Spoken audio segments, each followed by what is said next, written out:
नमस्कार, मैं हूं अमित सिंह और आप देख रहे हैं फर्स्ट बिहार झारखंड।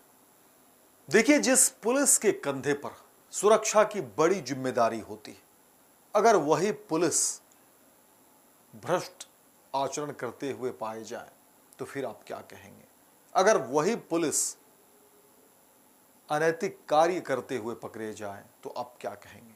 अगर वही पुलिस अपराधियों के साथ मिलकर बड़ी घटना को अंजाम दे रहे हों तो फिर आप क्या कहेंगे? और अगर यही पुलिस काले कारनामों में संलिप्त रहे तो फिर आप क्या कहेंगे?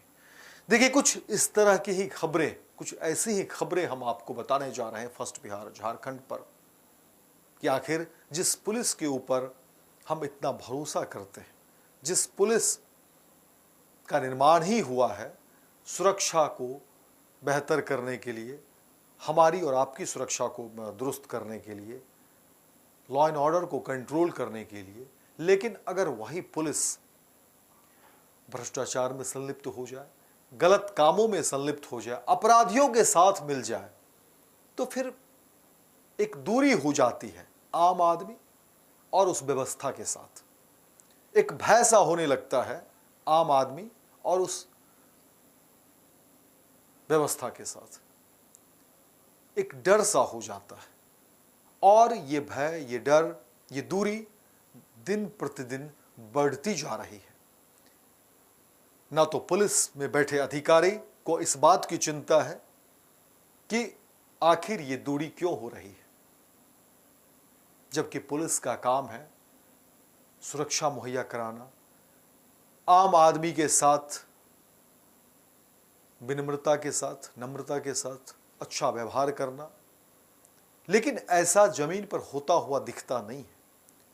पुलिस वर्दी का अपना एक रौब, पुलिस वर्दी का अपना एक रुतबा, और पुलिस वर्दी में अब जिस तरह से लोग पेश आ रहे हैं, जो अधिकारी हैं, जो पदाधिकारी हैं, उसके बाद लोगों के मन में पुलिस के प्रति क्या सोच है वो हम और आपसे छिपी हुई नहीं है। अलग अलग तरह की घटनाएं, राज्य हो या देश हो, हर कोने से पुलिस को लेकर के जब भी घटनाएं निकलती है, लोगों में आक्रोश होता है। पुलिस के प्रति दया का अभाव हो, ऐसा अमूमन बहुत ही कम देखने को मिलता है। और इसका जिम्मेदार, इस पूरी घटनाओं का जिम्मेदार कोई और नहीं, पुलिस में बैठे जो हुक्मरान हैं, बड़े अधिकारी हैं, बड़े पदाधिकारी हैं, वही होते हैं। सिस्टम में लगातार जो लचर व्यवस्था होती जा रही है, उसका भी खामियाजा भुगतना पड़ता है तमाम लोगों को। लेकिन पुलिस के अधिकारी की बड़ी भूमिका होती है इन तमाम तंत्र को मजबूत रख सके। आखिर ऐसी नौबत ही क्यों होती है, ऐसी छूट या ऐसी स्थिति ही क्यों उत्पन्न होती है कि पुलिस में बैठे चंद लोग, सारे तो गड़बड़ होते नहीं हैं, चंद लोग हैं जो गलत कार्यों में संलिप्त होते हैं, अपराधियों के साथ साठगांठ करते हैं, मोटे पैसे कमाने की चाहत में अच्छे लोगों के साथ भी, सही लोगों के साथ भी गलत व्यवहार करते हैं, अपराधी सा सलूक करते हैं, खुद अपराधी बन जाते हैं। आखिर कहीं तो कुछ कमी रह गई है और उस कमी को दूर करने की कभी कोई बात नहीं होती है। देखिए, जो खबरें निकलकर सामने आ रही हैं वो आपको बताएंगे तो आप हैरान भी होंगे और कई लोगों को लगेगा कि नहीं, इस तरह की खबरें तो आम हो गई है। अब समझिए कि पुलिस का रुतबा, पुलिस की स्थिति, परिस्थिति दिन प्रतिदिन कैसी बनती जा रही है कि लोग अब ये उम्मीद करते हैं कि हाँ, इस तरह की घटनाएं तो पुलिस करती ही है, इसमें नया क्या है, इसमें खबर क्या है, इसमें अलग क्या है। तो ये आत्ममंथन का समय है, ये सोचने का समय है पुलिस में बैठे तमाम हुक्मरानों को, पुलिस में बैठे तमाम अधिकारियों को और प्रशासन से जुड़े हुए जितने भी लोग हैं, उन्हें भी आत्ममंथन करने चाहिए, सोचना चाहिए कि आखिर वो भी इसी समाज का हिस्सा है, वो भी, उनकी भी फैमिली है और वो क्या प्रस्तुत करना चाहते हैं समाज के सामने, देश के सामने, ये भी एक सवाल है। देखिए, जो खबरें निकलकर सामने आ रही हैं उसमें कहा जा रहा है कि बड़े पैमाने पर हेड कांस्टेबल ने जो है बड़ी घटना को अंजाम दिया है। कहा जा रहा है कि देखिए, माल खाने से एक चौंकाने वाला मामला सामने आया है। इसमें खुद पुलिस विभाग का एक हेड कांस्टेबल बड़े पैमाने पर जो है गड़बड़ी कर दी है। 51 लाख रुपये से ज़्यादा पैसे लेकर फरार हो चुका है। कहा जा रहा है कि उस कांस्टेबल की खोजबीन हो रही है, लेकिन वो पैसे लेकर रफू चक्कर है। मालखाने से कहा जा रहा है कि पैसे लेकर गायब तो हुआ ही, और इसमें खुद पुलिस विभाग का हेड कांस्टेबल सामने आया है, जिसकी गिरफ्तारी की बात निकलकर सामने आ रही है। आरोपी की पहचान की गई तो कहा जा रहा है कि खुर्शीद के रूप में हुई है। उस हेड कांस्टेबल का नाम खुर्शीद है और कहा जा रहा है कि जो स्पेशल सेल में तैनात है। पुलिस अधिकारियों ने बताया कि देखिए, पुलिस के स्पेशल सेल में स्थित माल खाने में घुस करके खुर्शीद ने वहां रखी 51 लाख रुपये कैश और बड़ी मात्रा में कीमती आभूषणों को चुरा लिया और मौके से फरार हो गया। यह वही माल खाना है जहां अपराध से जुड़े जब्त सामान और सबूतों को रखा जाता है।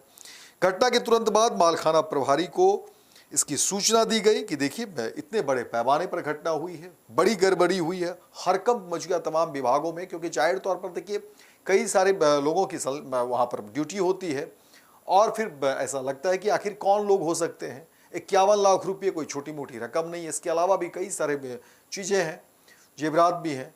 तो फिर पूरा डिपार्टमेंट में जो है हड़कंप मच गया कि आखिर किसने इतनी बड़ी घटना को अंजाम दे दिया, कौन लोग हैं, क्या कोई रैकेट तो नहीं, क्या कोई सिंडिकेट तो नहीं। और उसके बाद जो है गहन छानबीन जो है वो शुरू हो जाती है।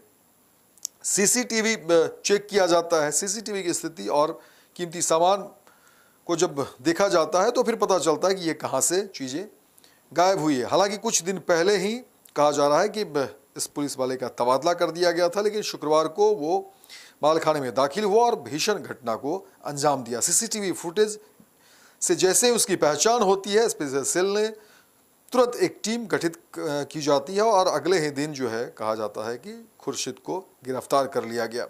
पुलिस ने उसके कब्जे से नगद और गहनों की बरामदगी की दिशा में भी काम शुरू कर दिया है। फिलहाल इस मामले में कहा जा रहा है कि आंतरिक जांच के आदेश भी दे दिए हैं ताकि यह पता लगाया जा सके कि कहीं इसमें और किसी पुलिसकर्मी की मिलीभगत तो नहीं। साथ ही मालखाने की सुरक्षा व्यवस्था को और सख्त करने की तैयारी की जा रही है। यह घटना दिल्ली पुलिस के अंदर ही भरोसे की गंभीर चूक है और को उजागर भी करती है, और इसमें विभाग को भी सख्ती में डाल दिया कि आखिर पुलिस आयुक्त ने इस घटना को गंभीरता से लेते हुए साफ किया है कि दोषियों को किसी भी हाल में बख्शा नहीं जाएगा, क्योंकि ये पुलिस की इज्जत का सवाल है। पुलिस के साख पर भट्टा जिस तरीके से लगाया है एक पुलिसकर्मी ने, और जाहिर तौर पर देखिए सारे पुलिसकर्मी तो दोषी होते नहीं, चंद पुलिसकर्मी की वजह से तमाम जो पुलिस डिपार्टमेंट उस पर यह बदनुमा दाग लगता है। इसीलिए जरूरत है अधिकारियों को, जो पदाधिकारी हैं, वो इस तरह की परिस्थिति पर, ऐसे सोच वाले लोगों पर लगाम लगाए, बड़ी कार्रवाई करे, ताकि कोई भी इस तरह की मंशा रखने वाले जो कर्मी हैं पुलिस के या कोई भी, वो घटना करने से पहले 100 नहीं 1000 बार सोचे, और अगर ऐसा होगा तो जाहिर तौर पर इस तरह की घटना नहीं होगी। और फिर पुलिस की जो भूमिका है, पुलिस का जो स्वरूप है, पुलिस डिपार्टमेंट जिस बात के लिए बना है, वो काम सही तरीके से होगा और इस तरह की बदनामी पुलिस के ऊपर नहीं होगी, और पुलिस के प्रति जो आम लोगों का नज़रिया बनता जा रहा है वो कम से कम साफ होगा, छवि बेहतर होगी, और जो डिस्टेंस है, जो दूरी है, और जिसके चलते अपराध भी बढ़ते हैं, कम से कम उस पर लगाम जरूर लगेगा।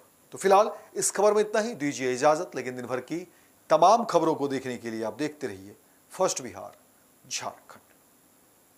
पनोरमा ग्रुप, जो सोचता है वो करता है। ये लो, मुंह मीठा करो। आज मैंने अपना जॉब छोड़ दिया, अब हम पूर्णिया वापस जाएंगे। जॉब छोड़ दिया है? मतलब ये घर कैसे चलेगा? हम करेंगे क्या? और माँ बाबूजी क्या बोलेंगे? इसलिए मैं एक और मिठाई का डब्बा लाया। अपने बिजनेस के लिए लोन अप्रूव हो गया। अरे लोन अप्रूव हो गया वो तो ठीक है, लेकिन पूर्णिया में हम रहेंगे कहाँ? अपना घर भी तो नहीं है वहाँ। इसलिए तो एक और मिठाई का डब्बा अलग से लाया हूँ। हमने पूर्णिया में घर ले लिया है, पूर्णिया के ई होम्स पैनोरमा में। पूर्णिया में पैनोरमा ग्रुप लेकर आए हैं ई होम्स पैनोरमा। बड़ा घर, आलीशान जिंदगी और अत्याधुनिक सुविधाओं के संग। अरे अरे, अब क्यों मुंह मीठा करवा रही हो? क्योंकि हम घर वापसी जो कर रहे हैं। घर वापसी की खुशी पूर्णिया में ई होम्स पैनोरमा के संग। ई Homes Panorama, luxurious lifestyle redefined.